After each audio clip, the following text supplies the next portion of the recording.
কার্যসূচিতে বেশ কিছু মন্ত্রণালয়ের প্রশ্নোত্তর পর্ব আছে। এর পাশাপাশি প্রথম অধিবেশনের প্রথম দিন যে রাষ্ট্রপতির ভাষণ ছিল, রাষ্ট্রপতির ভাষণের ওপর প্রথা অনুযায়ী ধন্যবাদ প্রস্তাব এবং আলোচনা হয়, সেটি আছে। তবে সবকিছু ছাপিয়ে আজকে মূল আলোচনা যেটি স্থান পেয়েছে সেটি হচ্ছে সংবিধান সংস্কার পরিষদ গঠন নিয়ে যে আলোচনাটা চলছে। একটু আগে আমরা খবরে দেখছিলাম বিএনপির স্থায়ী কমিটির সদস্য সালাউদ্দিন আহমেদ তিনি কিন্তু এই বিষয়ে কথা বলেছেন। মূলত তিনি যে বিষয়টি বলেছেন সেটি হচ্ছে সাংবিধানিকভাবে বিষয়টির কোনো ভিত্তি এখন পর্যন্ত নেই এবং সরকার বিএনপির সংসদ সদস্যরা শপথ নিয়েছেন সংসদ সদস্য হিসেবে, সংবিধান সংস্কার পরিষদের সদস্য হিসেবে না, এবং আদালত পর্যন্ত গড়িয়েছে বিষয়টা। সব বিষয় নিষ্পত্তির পর গণভোটের যে রায়কে তারা ধারণ করে, তবে সেটি সাংবিধানিকভাবে সংবিধান সংশোধনের পর সেই বিষয়টি কিন্তু আলোচনায় আসবে।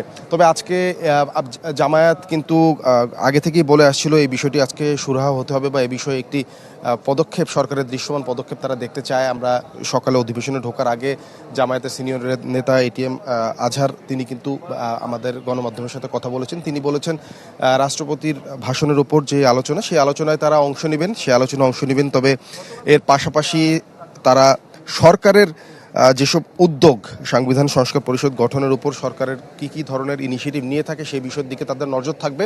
সব মিলিয়ে তার উপর তারা সিদ্ধান্ত নেবে পরবর্তী কর্মসূচি কি হবে বা পরবর্তী তাদের বিরোধীদের অবস্থান কি হবে সরকারের অবস্থানের প্রেক্ষিতে। শরীফ, অনেক ধন্যবাদ আপনাকে।